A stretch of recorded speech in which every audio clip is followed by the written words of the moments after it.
नमस्कार साथियों, स्वागत है आप सभी का अंकित इंस्पायर्स इंडिया पर। मैं हूं अंकित अवस्थी। आप हैं मेरे साथ में इलेक्शन के पश्चात होने वाले एनालिसिस में।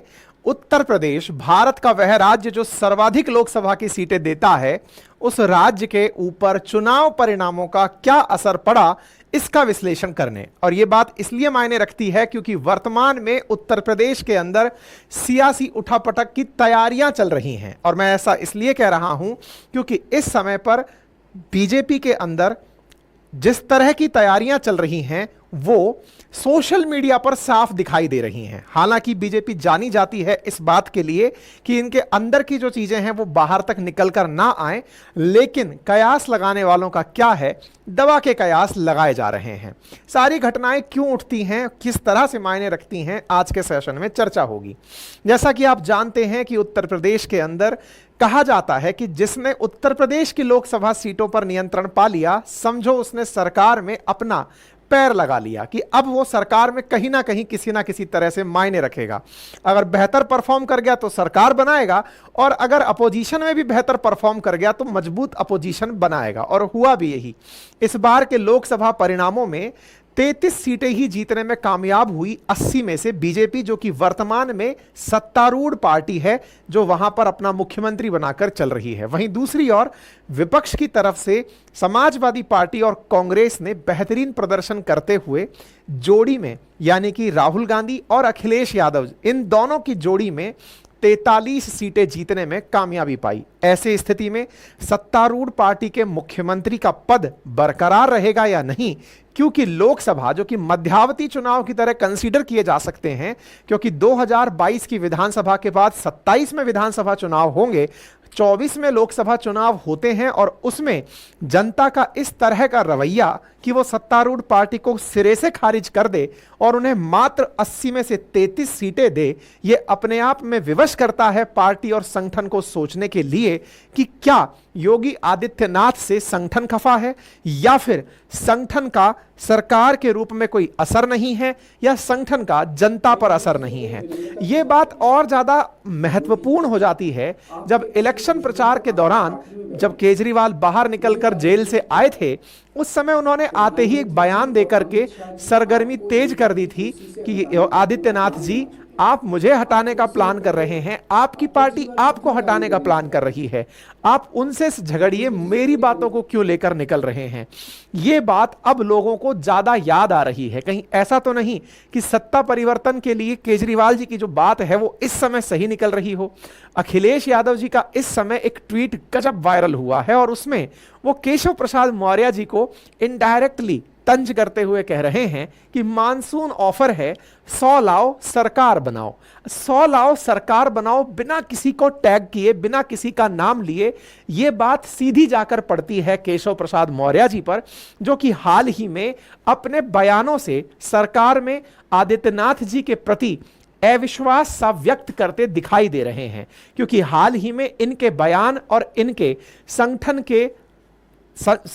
के सुचारू प्रबंधन के लिए और केंद्रीय नेतृत्व से मुलाकात में लोग ये कयास लगा रहे हैं कि मौर्य जी खुश नहीं हैं योगी आदित्यनाथ जी से। ऐसी स्थिति में क्यों ना केशव प्रसाद मौर्य जी को अपने साथ जोड़ लिया जाए और यादव जी, अखिलेश यादव जी, उन्हें साथ में लेकर सीएम की शपथ दिलवा दें। इस तरह की सरगर्मी इस समय उत्तर प्रदेश में चल रही है। क्या है ये पूरी सियासी गणित, ये मैं आज के सेशन में बताऊंगा, लेकिन साथ में ये भी बताऊंगा कि वर्तमान में योगी आदित्यनाथ जी भी पीछे नहीं हैं। वो भी राज्य के अंदर जितने भी प्रभावशाली लोग हैं उनसे निरंतर मुलाकात कर रहे हैं। जितने भी सामाजिक गठबंधन हैं, सामाजिक जो भी जातीय समीकरण हैं या फिर नेतृत्वकर्ता हैं, उनसे निरंतर मुलाकात करके अपना अपडेट दिए जा रहे हैं। इसका मतलब कुछ तो हो रहा है, और कुछ में क्या वाकई में योगी आदित्यनाथ जी से केंद्रीय नेतृत्व खुश नहीं है, इसकी सुगबुगाहट तेजी से चल रही है। तभी सुर्खियां बनती हैं कि अखिलेश यादव की तरफ से केशव प्रसाद मौर्य जी को संगठन के साथ में दूरियां बनते हुए देख ऑफर देना कि आप हमारे साथ आइए, सीएम बना देंगे। यह बात कितनी मायने रखती है, सारी बातें अब खुल करके चर्चा करते हैं। शुरुआत होती है लोकसभा चुनाव से, जब प्रधानमंत्री नरेंद्र मोदी के नेतृत्व में एक बार फिर बीजेपी 400 पार का नारा लेकर के सरकार बनाने का दावा पेश करती है। चुनाव होते हैं, चुनाव परिणामों में 400 तो पार नहीं हो पाते, लेकिन हां बहुमत का आंकड़ा गठबंधन पार कर जाता है। लेकिन इस बार का गठबंधन थोड़ा मजबूर गठबंधन दिखाई दिया। क्यों दिखाई दिया? क्योंकि बीजेपी उतने नंबर नहीं ला पाई जिससे कि वो खुद के दम पर 272 पार कर जाए। बस इसी से विपक्ष को खुशी मिली कि इस बार ये बहुमत पार नहीं है, अर्थात ये उतना जबरदस्त तरीके से अपोजिशन को, गठबंधन को दरकिनार करते हुए शासन नहीं चलाएंगे जैसे इन्होंने पहले चलाए थे। बस इसी खुशी में अपोजिशन अपनी जीत मान रहा है, और माने भी क्यों ना। असल मायने में अपोजिशन जो माने ना माने, सरकार का खुद का कॉन्फिडेंस लो है, ऐसा लोगों के द्वारा, मीडिया के द्वारा जज करना शुरू कर दिया गया है। ऐसी स्थिति में 2024, 2019 और 2014 इन तीनों इलेक्शंस को कंपेयर जब किया गया तो पाया गया कि इस बार बीजेपी 272 का करिश्माई आंकड़ा गठबंधन के मामले में तो कामयाब हो गई पार करने में, लेकिन जहां 2019 में खुद के दम पर 303 सीटें प्राप्त की थी और 2014 में खुद के दम पर 282 सीटें प्राप्त की थी, उस समय जो इनका एटीट्यूड रहा था वैसा एटीट्यूड अभी नहीं रहेगा। हालांकि यह भी केवल कयास है। बीजेपी इस बात के लिए बहुत अच्छे से जानी जाती है कि कयास लगाने वाले साइड में रखे रह जाते हैं और ये कुछ ना कुछ अनप्रिडिक्टेबल कर जाते हैं। अनप्रिडिक्टेबल में गठबंधन में सहयोगियों को अच्छे पद देने की जो बातें चल रही थी मंत्री पद डिस्ट्रीब्यूशन के दौरान, वो भी साइड में रखी रह गई। यह चर्चा चल रहा था कि साहब एक समय पर नीतीश कुमार जी को या चंद्रबाबू नायडू जी को उनके मनपसंद के पद या फिर स्पीकर का पद दिया जाएगा, वो सब किनारे रह गए। फिलहाल के लिए अपोजिशन का मानना है कि सरकार इस समय डर के चल रही है, क्योंकि उन्हें डर है कि कहीं कुछ भी गड़बड़ हो और सरकार पूरे 5 साल ना कर पाए। चलिए खैर कोई नहीं। बीजेपी के इस आंकड़े में जो सबसे बड़ा बट्टा लगा वो बट्टा लगाया उत्तर प्रदेश ने, जहां से बीजेपी एक्सपेक्ट कर रही थी कि पिछली बार से ज्यादा नंबर हम लेकर यहां आएंगे, लेकिन वास्तविकता इसके उलट हुई। 2024 में 19 के मुकाबले 20% सीटें घट गई। जहां एनडीए 240 सीटें प्राप्त किया, वहीं इंडिया 99 सीटें प्राप्त करके भी मजबूत स्थिति में दिखा, क्योंकि यह उसे बहुमत तक नहीं ले जाने दिया। ऐसी स्थिति में बीजेपी की जो 240 सीटें वर्तमान में निकल कर आती हैं, उसके पीछे सबसे बड़ा नुकसान उत्तर प्रदेश में हुई सीटों के नुकसान के रूप में देखा गया। उत्तर प्रदेश में बीजेपी को बड़ा नुकसान देखने को मिला। उत्तर प्रदेश की सीटों में सबसे बड़ा योगदान, जहां बीजेपी यह मानकर चल रही थी कि हमने एक और राम मंदिर का अपना वादा, जो कि मैनिफेस्टो में लंबे समय से हम डालकर ला रहे हैं, वो पूरा करवा दिया। साथ ही साथ हम विकास की पार्टी जानी जाती हैं और हमने विकास के काम को भी खूब बढ़ावा दिया है। विकास के नाम पर और राम मंदिर के नाम पर अगर हम वोट मांगेंगे तो हमें निश्चित ही उत्तर प्रदेश की जनता हमारे अनुरूप ही रिजल्ट देगी। लेकिन ये दोनों ही मामले यहां फेल होते हुए दिखाई दिए। उत्तर प्रदेश में जहां 14 के अंदर इनकी 71 सीटें थी, 19 में 62 सीटें थी, इस बार मात्र 33 सीटें पाए। इसके पीछे का बड़ा कारण लोगों ने निकाला कि यहां पर बीजेपी अपने जितने भी एजेंडे थे उनको कैश नहीं करा पाई। वहीं दूसरी ओर समाजवादी पार्टी और कांग्रेस आशा से विपरीत अपने पीडीए गठबंधन के माध्यम से पिछड़ा, दलित और अल्पसंख्यकों को साथ लेकर चलने की जो नीति बनाई थी अखिलेश यादव ने, उससे मनोवांछित परिणाम पाने में कामयाब हुए। बीजेपी के प्रमुख जो इस चुनाव के अंदर एजेंडे थे, उनमें ड्रीम प्रोजेक्ट नंबर 1 राम मंदिर ही था, और राम मंदिर जिस क्षेत्र में था उस पूरे क्षेत्र में बीजेपी को बहुत बड़ा नुकसान उठाना पड़ा। उन आसपास की सीटों में से केवल बीजेपी 2 ही सीटें, कैसरगंज और गोंडा की जीत पाई। आसपास की सभी सीटें, जिसकी वजह से बीजेपी सोच रही थी कि उसका प्रभाव पूरे क्षेत्र पर पड़ेगा, वहां पर अपोजिशन प्रभावी रूप से चुनाव जीतता नजर आया। वहीं दूसरी ओर विकास के नाम पर पूर्वांचल एक्सप्रेस वे, जो कि बीजेपी की तरफ से प्रसार किया गया था कि हम विकास को बढ़ावा देने के लिए यह कार्य कर रहे हैं, वहां पर बीजेपी सीटों के अंदर केवल एक ही जगह, वो भी केवल लखनऊ में अपना कमल खिला पाई। ठीक इसी प्रकार से बुंदेलखंड एक्सप्रेस वे के क्षेत्र में, जहां पर इन्होंने ऐसे क्षेत्र को जिसको पिछड़ेपन से या फिर कहा जाता है कि यहां विकास नहीं है, उसके अंदर हम विकास ला रहे हैं, वहां पर भी बीजेपी अपनी सीटें लेकर ही नहीं आ पाई।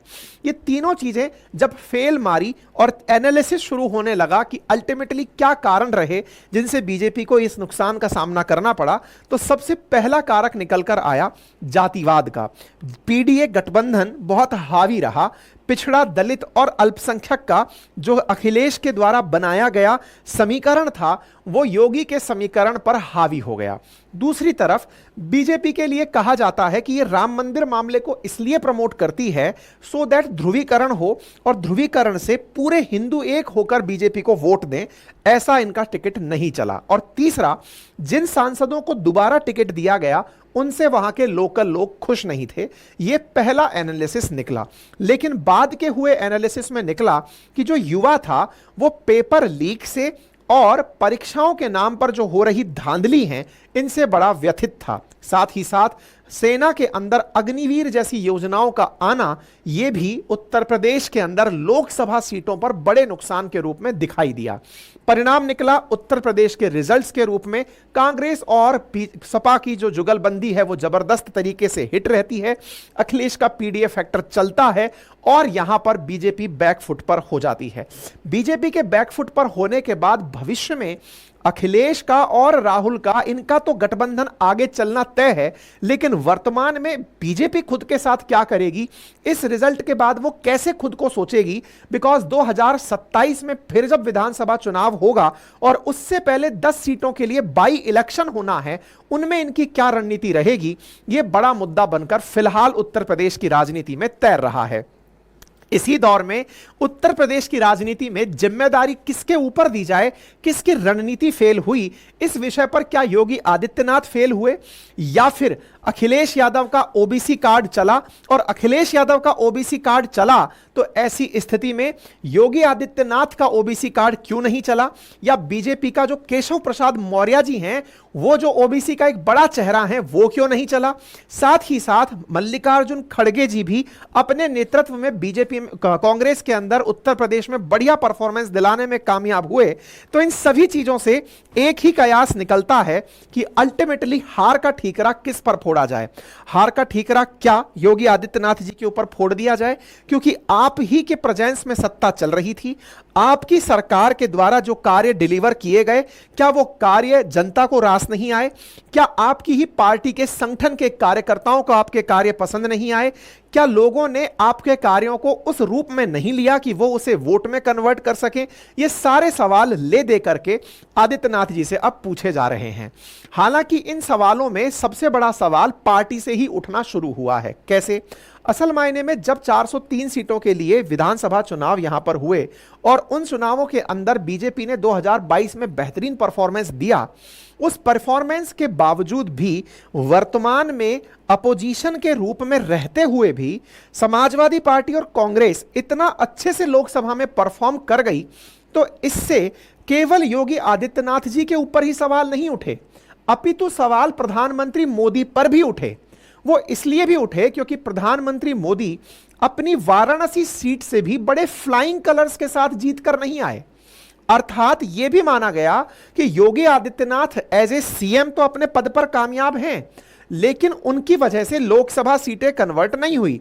लेकिन प्रधानमंत्री मोदी वाराणसी में उतनी अच्छे नंबर से नहीं जीते, जैसे होता है ना कि हां भाई ये जीत कैसी जीत मानी जाए, तो वाराणसी की जीत बड़ी ही कॉम्प्रोमाइज्ड प्रकार की बीजेपी की जीत दिखी।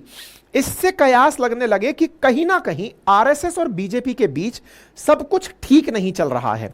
आरएसएस की नाराजगी ये खुलेआम चर्चा में आने लगी। कहा जाने लगा कि बीजेपी के 2 सीएम ऐसे हैं जिनमें से योगी आदित्यनाथ और हेमंत बिश्व शर्मा जो आरएसएस बैकग्राउंड से नहीं हैं।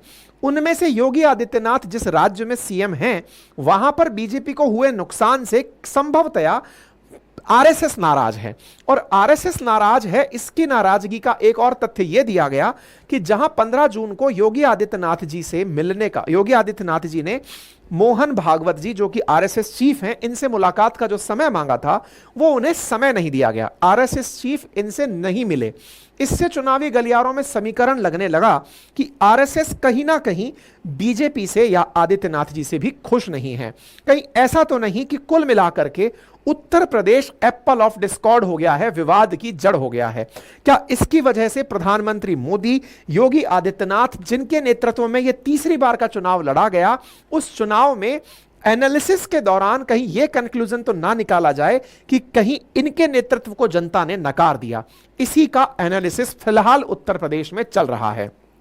उत्तर प्रदेश में भूपेंद्र चौधरी जी फिलहाल बीजेपी के पार्टी अध्यक्ष हैं। उन्होंने चुनाव की हार की कैलकुलेशन के लिए कि भाई चुनाव में हमारी हार क्यों हुई, इसके लिए उन्होंने 40,000 से अधिक पार्टी कार्यकर्ताओं से मुलाकात की। मुलाकात करके एक 15 पेज की रिपोर्ट बनाई और आज से एक दिन पहले मंगलवार को जाकर प्रधानमंत्री को वो 15 पेज की रिपोर्ट सौंपी। लेकिन जिस समय वो 15 पेज की रिपोर्ट सौंपने गए, जिसमें उन्होंने हार की जिम्मेदारी खुद पर लेते हुए कहा कि मैं ही सही से कामयाब नहीं हुआ, मैं अपनी गलती मानता हूं कि ये चुनाव के अंदर मतलब पार्टी अध्यक्ष के रूप में मैं मेरी जिम्मेदारी लेता हूं। लेकिन साथ ही साथ उनसे जस्ट पहले जेपी नड्डा जी, जो कि बीजेपी के राष्ट्रीय अध्यक्ष हैं, उनसे मिलने के लिए केशव प्रसाद मौर्य जी, जो कि उत्तर प्रदेश में बीजेपी के ओबीसी के बड़े चेहरे हैं, डेप्यूटी सीएम हैं और हाल ही में अपने बयानों के कारण सुर्खियों में हैं, जहां वो कहते हुए पाए जा रहे हैं कि संगठन सरकार से बढ़कर होता है, वो भी जेपी नड्डा जी से मुलाकात किए। और उस मुलाकात में कहीं ना कहीं उन्हें यह नसीहत दी गई कि आप इस तरह के बयान ना दें जिससे सरकार वर्सेस संगठन की बात आम गलियारों में गूंजने लगे। लेकिन फिलहाल के लिए बीजेपी के राष्ट्रीय अध्यक्ष से मुलाकात, उत्तर प्रदेश के अध्यक्ष की होना और उसमें हार के कारणों की समीक्षा होना और उन समीक्षा के बाद में एग्जीक्यूशन होना अब अपेक्षित है। क्योंकि मंगलवार के दिन ही यह रिपोर्ट पेश की गई है। आने वाले कुछ ही महीनों के अंदर उत्तर प्रदेश में बाईपोल होने वाले हैं उन सीटों के लिए जहां पर विधायकों ने सीटें छोड़कर लोकसभा के लिए चुनाव लड़ा था। उन बाईपोल इलेक्शंस में बीजेपी की क्या रणनीति रहे और किस तरह से वहां पर जीत सुनिश्चित की जाए, इसके भी अब कयास लगने हैं। अर्थात यह तो तय है कि उत्तर प्रदेश के अंदर सरकार में सांगठनिक स्तर पर बड़े परिवर्तन देखने को मिल सकते हैं, क्योंकि हार किसी एक पेज पे नहीं 15 पेज पर लिख कर दी गई है कि ये 15 पेज के कारण हैं जिनसे हम हारे हैं। उन 15 पेज के कारणों में बड़े कारण जो मीडिया में तैर रहे हैं वो ये है कि सरकार चलाते समय आदित्यनाथ जी के द्वारा जो ब्यूरोक्रेसी का उपयोग किया जाता है उससे संगठन खफा है। संगठन की बातें सुनवाई नहीं हो रही हैं। संगठन की बातों को सुनवाई के रूप में ना पाते हुए देख कार्यकर्ता चार्ज नहीं था और वो किसी भी कीमत पर रिजल्ट्स को लाने के लिए उत्साहित नहीं था। उसका परिणाम यह निकला कि कार्यकर्ता ने चुनाव में यह मान लिया कि ठीक है, जब सरकार खुद से ही चुनाव जीत सकती है तो जीतने दें। वो बाहर नहीं निकला और यह इनकी हार के बड़े कारणों में निकल कर आया। ऐसी स्थिति में संगठन को फिर से चार्ज किया जाए तो क्या सरकार में संगठन के स्तर पर लोगों को जगह दी जा सकती है? यानी संगठन के अंदर जो कार्य करने वाले, जैसे राष्ट्रीय मतलब जो बीजेपी के अध्यक्ष हैं, महासचिव हैं, जो जिला अध्यक्ष हैं, उस तरह के लोगों को कोई आगे पद दिया जा सकता है? यह चर्चा का विषय फिलहाल बना हुआ है। और क्या उत्तर प्रदेश में नेतृत्व परिवर्तन भी हो सकता है, जैसा केजरीवाल जी कह रहे थे इलेक्शंस के दौरान कि योगी आदित्यनाथ जी को हटाने की तैयारी कर रही है केंद्रीय संस्था? ऐसी स्थिति में क्या यह भी संभव है? ये सारी बातें वर्तमान में तेजी से गलियारों में तैर रही हैं। इसी बीच में एक और मामला होता है और वो क्या है? इसी बीच के अंदर केशव प्रसाद मौर्य जी एक बयान देते हैं जो कि भूपेंद्र चौधरी जी की दिल्ली यात्रा से पहले ही होता है। और उस बयान में वो चीखकर एक ही लाइन बोलते हैं, इलेक्शन रिजल्ट्स हो गए हैं और हम ये जानते हैं कि संगठन सरकार से ऊपर है। इस बात को सुनते सुनते ही कार्यकारिणी के अंदर बैठे हुए कार्यकर्ताओं में जोश आ जाता है कि डेप्यूटी सीएम स्तर का व्यक्ति इस बात को पहचान गया है कि संगठन ताकतवर होता है। इस बयान पर बजी तालियों ने मौर्य जी को उत्साहित किया और उत्साहित मौर्य जी अपनी बात को बकायदा ट्वीट पर साझा किए और साझा करके दिल्ली पहुंच गए मिलने के लिए। मिले जेपी नड्डा जी से कि सर देखिए, मैं पहचान गया हूं असल में हार किस वजह से हुई है। नड्डा जी का दिल्ली जाना यह भूपेंद्र चौधरी जी की यात्रा से जस्ट पहले था। अर्थात ये अपने स्तर पर अपनी द्वारा जो समीकरण निकाले, जो इन्होंने एनालिसिस निकाला, वो जाकर नड्डा जी जो कि बीजेपी के राष्ट्रीय चीफ हैं उनको जाकर बताते हैं। इस बीच में इनसे कहा जाता है कि सर जी आप ये बातें पब्लिकली ना कहिए कि क्या चीज ऊपर है क्या चीज नीचे है, ऐसा मीडिया रिपोर्ट्स में हवाले में कहा गया है। खैर जो भी है, इनकी बातों पर अपोजिशन को आनंद लेने का मौका मिल गया। ऐसी स्थिति में अखिलेश यादव जी ने केशव प्रसाद मौर्य जी से बकायदा कहा कि अब आप आ गए हैं, तो इनके लिए तंज लिखा, लौट कर बुद्धू घर को आए। लौट कर बुद्धू घर को आए और साथ में एक और ट्वीट डाल दिया और उसमें कहा कि 100 लाओ सरकार बनाओ। अर्थात अगर केशव प्रसाद मौर्य जी को कहीं लगता है कि सरकार में उनकी सुनवाई नहीं हो रही है, ऐसी स्थिति में अगर संभव है तो अपने साथ में 100 विधायक लेकर हमारे पास आ जाओ। इतना नंबर हमारे पास भी विधायकों का है विधानसभा के अंदर कि हम सरकार बना लेंगे, और अगर हम सरकार बनाते हैं तो सीएम पद आपका पक्का। इस तरह का जो ये तंज है, इस पर भी राजनीति होना शुरू होती है। मौर्य जी अखिलेश जी को पलटवार देते हैं और कहते हैं कि ये आपके केवल ख्याली पुलाव हैं। अब इस बात का भी हम थोड़ा सा एनालिसिस कर लेते हैं कि क्या वाकई में अगर 100 विधायक लेकर मौर्य जी साथ चले जाते हैं तो क्या समाजवादी पार्टी सरकार बना सकती है? तो आइए एक बार के लिए चुनावी जो गणित है उसको समझते हैं। देखिए, फिलहाल के लिए उत्तर प्रदेश में 403 विधानसभा की सीटें हैं, उनमें से 10 सीटें वैकेंट हैं बिकॉज वहां बाईपोल होने हैं, उपचुनाव होने हैं। तो 393 सीटें हैं। 393 सीटों में से आधी सीटें जिस भी पार्टी के पास होंगी वो सरकार बना जाएगा, यानी कि अराउंड कितनी हुई, 9 दूनी 18, 194 सीटें जिसके पास होंगी वो सरकार बना जाएगा। 194 ही होंगी ना, चेक कर लेना यार। 197 सीटें, हाँ 197 सीटें जिसके पास होंगी वो सरकार बना जाएगा। ऐसी स्थिति में वर्तमान की सीटों का समीकरण देखिए। वर्तमान में सत्ता पक्ष के पास में बीजेपी 251 के साथ लार्जेस्ट पार्टी बनकर बैठी है। 393 में से 197 सीटें चाहिए। बीजेपी ऑलरेडी 251 लेकर आगे चल रही है। उनके सहयोगी दलों में अपना दल, राष्ट्रीय लोकदल, सुभाषपा और निषाद पार्टी भी शामिल हैं। एक तरह से बीजेपी फुल मेजॉरिटी के साथ सरकार में चल रही है। वहीं दूसरी तरफ विपक्ष में समाजवादी पार्टी के पास वर्तमान में 105 सीटें और कांग्रेस के पास 2 सीटें हैं। अगर इनके साथ में 100 सांसद मिल जाते हैं तो 100 विधायक मिल जाते हैं तो निश्चित ही ये आंकड़ा, करिश्माई आंकड़े 197 को पार कर जाएगा। और अगर वो आंकड़ा पार होता है तो निश्चित ही अपोजिशन की सरकार बन जाएगी। ये तो हुआ केवल समीकरण के आधार पर यह तय करना कि हां भाई जोड़ बाकी गुणा भाग कर दो, तो गुणा भाग करके यहां पर प्लस 100 कर दोगे तो यह नंबर 207 हो जाएगा, जो कि अपेक्षित सीटों से भी 10 अधिक है, सरकार बनकर रहेगी। अगर 10 पर बाईपोल भी हो जाए तो भी 207 का नंबर बड़ा नंबर है। ऐसी स्थिति में भी सरकार बनाने में आराम से सहूलियत रहेगी। लेकिन अब दूसरी तरफ चलते हैं। 251 सीटों वाली पार्टी में अगर केशव प्रसाद मौर्य जी 100 सीटें लेकर निकलते हैं तो 100 सीटें निकालकर जाना अपने आप में 40% सीट ले जाने जैसा है। और 40% सीटें अगर केशव प्रसाद मौर्य जी बीजेपी में से लेकर जाते हैं तो वो कानूनी रूप से संभव नहीं है। क्यों नहीं है, इसका भी गणित समझ लीजिए। असल मायने में भारत के अंदर जो एंटी डिफेक्शन लॉ लागू होता है 10वीं अनुसूची में, जिसमें यह कहा गया है 52nd कॉन्स्टिट्यूशनल अमेंडमेंट के माध्यम से कि यदि कोई भी पार्टी अपने विधायकों को साथ लेकर जाती है तो 2/3 विधायकों का मूवमेंट मिनिमम रिक्वायर्ड है। अर्थात यदि बीजेपी के 170 से अधिक विधायक निकलकर किसी दूसरी पार्टी में मिलेंगे तो ही पार्टी का मर्जर अलाउ होगा। अदरवाइज अगर 100 निकलकर यहां से जाते हैं तो यह 100 का निकलना स्पीकर के द्वारा नल एंड वॉइड डिक्लेयर कर दिया जाएगा। उन विधायकों की भी विधायकी चली जाएगी। विधायकों की विधायकी जाते ही दोबारा इलेक्शन कराने कंपलसरी हो जाएंगे। अर्थात रियल ग्राउंड पे अगर आज के स्तर पर बात करें तो according to anti defection law 100 सीटों पर जाना संभव नहीं है।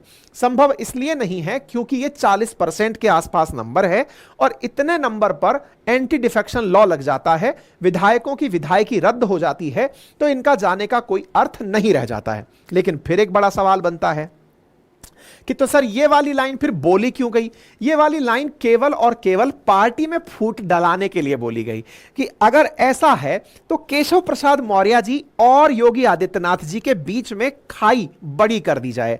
जब संगठन आपस में लड़ेगा तो अल्टीमेटली फायदा अपोजिशन को होगा। जब संगठन और सरकार नाम की 2 चीजें एक ही पार्टी में हो जाएंगी तो निश्चित ही जनता जो उस पार्टी पर विश्वास लगाकर, उस सरकार पर विश्वास लगाकर बैठी है, उस उसे लगेगा कि कहीं मेरे नेता के साथ तो कुछ बुरा नहीं हो रहा। और ऐसी स्थिति में अखिलेश यादव जी, जो ये बात अच्छे से जानते हैं कि उत्तर प्रदेश में जो सबसे बड़ा वोट बैंक है वो पिछड़े वर्ग का है, लगभग वोटर्स में 45% से ऊपर पिछड़ा वर्ग आता है। ऐसी स्थिति में केशव प्रसाद मौर्य जी, जो कि पिछड़ों का चेहरा हैं, 4 बार के इलेक्शन में केवल 1 बार चुनाव जीत करके भी उप मुख्यमंत्री बनकर बैठे हैं। बीजेपी जिनके चेहरे के ऊपर यह कहती है कि हम भी पिछड़ों का ध्यान रखते हैं, ऐसी स्थिति में पिछड़ों को साधते हुए अखिलेश जी अगर ये दांव खेल दें कि देखिए केशव प्रसाद जी तो कह रहे थे कि संगठन को साथ लेकर चलिए, लेकिन सीएम साहब हैं कि बात मान ही नहीं रहे। एक ही पार्टी में, जैसे एक घर के अंदर पड़ोसी बैठकर ये कहे कि बाप बेटे में बन नहीं रही है आजकल, अंकल जी लग रहा है कि बेटा आपके सुन नहीं रहा है। अब बेटा कह रहा है कि पिताजी की बातें हम सुनते तो हैं लेकिन कह नहीं रहे हैं। अब पड़ोसी जो है वो इस बात को अगर इतना ज्यादा हाईलाइट कर दे कि आपको घर में लगने लगे कि वाकई में कुछ गड़बड़ चल रहा है क्या, बस उस काम को करने में अखिलेश जी कामयाब होते दिख रहे हैं। खैर ये सोशल मीडिया पर ही सही, लेकिन वोटर्स जो हैं, जो उनके समर्थक हैं, उनके मन में अगर एक बार भी संदेह पैदा करने में कामयाब होते हैं तो बाई इलेक्शंस में इसका फायदा सीधा सीधा अपोजिशन को मिलता दिख रहा है। इसी से निपटने के लिए निरंतर तैयारी कर रहे हैं और इसी को ध्यान में रखते हुए केशव प्रसाद मौर्य जी ने अपने स्तर पर रिप्लाई देते हुए कहा कि सपा बहादुर श्री अखिलेश यादव जी, भाजपा की देश और प्रदेश दोनों जगह मजबूत सरकार और संगठन है। सपा का पीडीए धोखा है, यूपी में गुंडाराज की वापसी असंभव है और 2017 में जो हुआ था वो 27 में भी बीजेपी दोहराएगी, ऐसा मौर्य जी ने अपनी तरफ से जवाब दे दिया। निश्चित ही उनका जो 100 लाव वाला ऑफर है वो केवल और केवल अपनी तरफ से तंज है अखिलेश जी का, लेकिन मौर्य जी ने भी इन्हें माकूल तरीके से सोशल मीडिया पर जवाब दे दिया है। कुल मिलाकर आपको यह बात समझ में आ गई होगी कि राजनीति में, उत्तर प्रदेश की राजनीति में वर्तमान में जो चल रहा है वो जिस तरह की समीकरणों पर चल रहा है, इसको समझने के लिए किसी बड़े चुनावी पंडित की जरूरत हो सकती है। लेकिन हां, फिलहाल के लिए यह कहा जाए कि उत्तर प्रदेश में सब कुछ ठीक है तो आंसर है जी नहीं। कोई भी पार्टी जब अपने चुनाव के रिजल्ट्स का एनालिसिस करती है तो जो कारक जिम्मेदार हैं उन कारकों की भरपूर चर्चा होती है। यही कारण है कि प्रधानमंत्री मोदी से यूपी के प्रदेश अध्यक्ष भूपेंद्र चौधरी 15 पेज की रिपोर्ट ले जाकर मिले हैं और अपनी तरफ से सारी बातें बताई हैं कि कौन से बड़े कारक रहे जिनकी वजह से हार हुई। उन्होंने खुद से अपनी हार को स्वीकार किया और कहा कि कार्यकर्ताओं में नाराजगी थी, प्रशासन का रवैया भी कार्यकर्ताओं पर भारी पड़ा, कार्यकर्ता सुस्त रहे। उन्होंने समीक्षा रिपोर्ट में यह भी बताया कि कई जगह अधिकारियों ने विपक्ष की मदद की, बीजेपी के वोटरों के मतदान लिस्ट से नाम भी हटाए गए जिससे पार्टी को नुकसान हुआ। अपने एनालिसिस को इन्होंने प्रॉपर तरीके से वहां पर सौंपा है। अब देखना होगा कि इसको ध्यान में रखते हुए केंद्रीय आला कमान बीजेपी के अंदर उत्तर प्रदेश में क्या बड़े परिवर्तन करता है। जैसा भी कोई अपडेट मिलेगा हम आप लोगों के साथ साझा करेंगे, लेकिन एक अपडेट हम आपको दे देते हैं और वो अपडेट ये है कि संभव है कि इस वीडियो को देखते देखते ही अंकित इंस्पायर इंडिया पर हमारा परिवार 4 मिलियन का हो जाए। और अगर आप ये होते हुए देखना चाहते हैं तो आप में से जिन्होंने अभी तक इस चैनल को सब्सक्राइब नहीं किया है, इसे करने के लिए मात्र सब्सक्राइब का बटन दबाना है। हो सकता है आप रिफ्रेश मारें और आपको 4 मिलियन हुआ दिख जाए। आपसे गुजारिश है कि इस सेशन को यादगार बना दीजिए। चैनल को एक बार के लिए जिन्होंने सब्सक्राइब नहीं किया हुआ है वो लोग सब्सक्राइब कर दीजिए और जिन्होंने कर लिया है वो दोबारा ना करिएगा, क्योंकि दोबारा सब्सक्राइब करने पर वो अनसब्सक्राइब हो जाता है। जो ऑलरेडी सब्सक्राइब किए हुए हैं वो वीडियो को लाइक करें, अपनी जो राय है उत्तर प्रदेश के बारे में वो कमेंट बॉक्स में रखें और इसी के साथ आप सभी को बहुत सारी शुभकामनाएं एक बार फिर से। बहुत बहुत धन्यवाद।